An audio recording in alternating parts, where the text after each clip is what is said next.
नमस्ते दोस्तों। आज मैं बात करूंगी नज़रिए के बारे में। नज़रिया वो होता है जिस नज़र से हम किसी चीज़ को या किसी जगह को या किसी होती हुई चीज़ को देखते हैं। वैसे तो इसके बारे में बहुत सी बातें की जा सकती हैं, पर मैं बाद में ज़रूर करूंगी। आज मैं आप लोगों को एक कहानी सुनाऊंगी। एक आदमी था, छोटे से शहर में रहता था, घर भी छोटा सा था। उसकी बीवी थी और 4 बच्चे थे और उसका काम जो था वो घर से ही होता था। तो जब वो काम कर रहा होता था तो उसको बहुत शोर सुनाई देता था। बच्चे शोर कर रहे हैं, खेल रहे हैं, चिल्ला रहे हैं, बीवी अपना काम करते हुए बच्चों को डांट रही है। हर वक्त उसको शोर सुनाई देता था और उससे अपना काम नहीं हो पाता था। धीरे धीरे वो बिल्कुल परेशान हो गया। उसको पता चला कि कोई साधु जी हैं उसी शहर में, तो ये उन साधु जी से मिलने चला गया और साधु जी से बोला, बाबा मैं बहुत परेशान हूँ। बाबा ने पूछा क्या बात है? तो कहता है मेरा छोटा सा घर है और मेरा परिवार है और मैं दिन भर घर में रहता हूँ और बच्चे बहुत शोर करते हैं, मैं ऐसे शोर में नहीं रह पाता हूँ, मैं परेशान हो गया हूँ, मुझे इन सब चीज़ों से छुट्टी चाहिए। तो बाबा ने सोचा, फिर बोला मुझे इस चीज़ का समाधान है, लेकिन क्या तुम बिल्कुल वही करोगे जो मैं तुमसे कहता जाऊंगा? तो उसने कहा हाँ बिल्कुल करूँगा। तो उसने कहा मुझसे सवाल तो नहीं पूछोगे? उस आदमी ने कहा नहीं बाबा, मुझे आप इस मुसीबत से बचा लीजिए। तो बाबा ने कहा ऐसा करो, एक कुत्ता ले आओ और उसको अपने घर के अंदर बांध दो। वो आदमी बहुत चौंका, पर कह चुका था, तो वो एक कुत्ता लाके अपने घर के अंदर उसको रख लिया। अब वो बच्चे भी शोर कर रहे हैं, कुत्ता भी भौंक रहा है, बीवी तो शोर कर ही रही है। थोड़े दिन में वो बहुत परेशान हो गया। फिर वो गया उन साधु बाबा के पास और बोला, बाबा मैं तो और परेशान हो गया हूँ, मुझसे तो अब वहाँ रहा ही नहीं जाता है, आप कैसी भी तरह मुझे इससे बचाइए।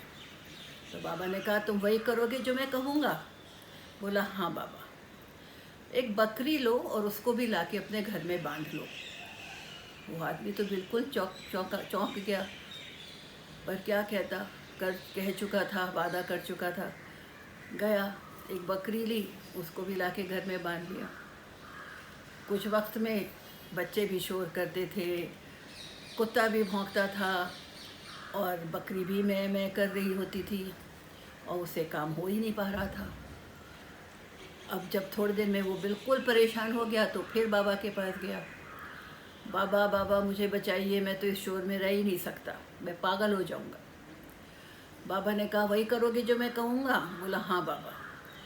एक गाय लाओ और अपने घर के पास गाय को बांध लो। अब वो क्या करता, गया गाय को भी ले आया और आपको पता ही है, शोर बढ़ता चला गया। गाय की भी मूँ शुरू हो गई, कुत्ते भी भौंक रहे थे, सब तरफ शोर ही शोर था। और जब वो आदमी काम करने बैठता था तो बिल्कुल पागल जैसा हो जाता था। जब उससे बिल्कुल भी सहा नहीं गया तो गया बाबा के पास, बाबा अब तो मैं खुदकुशी कर लूँगा, मुझसे ये शोर बर्दाश्त नहीं हो रहा, आप तो मुझे इससे बिल्कुल भी राहत नहीं दे रहे। बाबा ने सोचा, अच्छा अब तुमसे बिल्कुल भी बर्दाश्त नहीं हो रहा है? नहीं बाबा, इतना शोर मुझसे बर्दाश्त नहीं हो रहा है। ठीक है, तो ऐसे करो, वो गाय को वापस बेच आओ। तो ये थोड़ा खुश हो गया, बोला अच्छा शुक्र है। गया और अपनी गाय को निकाल दिया वहाँ से। पर फिर वही हुआ, कुत्ता भी भौंक रहा था, बकरी भी शोर कर रही थी, बच्चे भी चिल्ला रहे थे। कुछ दिन बाद गया, बाबा मैं परेशान हूँ, पहले से तो थोड़ा आराम है लेकिन मुझसे अभी भी काम नहीं हो पाता है। बाबा ने कहा ठीक है, बकरी को भी निकाल दो। गया, बकरी को निकाल दिया। काम करने बैठा तो थोड़ा सुकून हुआ कि चलो कम से कम गाय और बकरी का शोर तो नहीं हो रहा है। पर काम करते करते वही कुत्ता भौंकने लगा, बच्चे शोर करने लगे। कुछ समय बाद फिर गया, बाबा बाबा अभी भी मैं बहुत डिस्टर्ब हो जाता हूँ, मेरा मन नहीं लगता है, मेरा दिल एकाग्र नहीं हो पाता है। बाबा ने कहा कोई बात नहीं, अब तुम ऐसे करो, कुत्ते को भी निकाल दो घर से। वो खुश होके आया घर, और कुत्ते को भी उसने घर से बाहर कर दिया। इस तरह से वो अपने घर में आकर के रहने लगा, काम करने लगा। काफ़ी समय गुजर गया, तो एक दिन कहीं जा रहा था तो उसको वहाँ पे साधु बाबा मिले। साधु बाबा ने कहा क्या हुआ, तुम आए नहीं मेरे पास वापस? बोला नहीं, अभी आने की ज़रूरत नहीं है बाबा, अभी क्या है, घर है, बीवी है, बच्चे हैं, मैं हूँ, और ठीक है बच्चे थोड़ा शोर करते हैं, पर मुझे कोई परेशानी नहीं होती है, मुझे अब आदत हो गई है उन लोगों के थोड़े बहुत शोर की, मैं खुश हूँ, मुझे अभी कोई समस्या नहीं है बाबा, इस वजह से मैं आपके पास नहीं आया।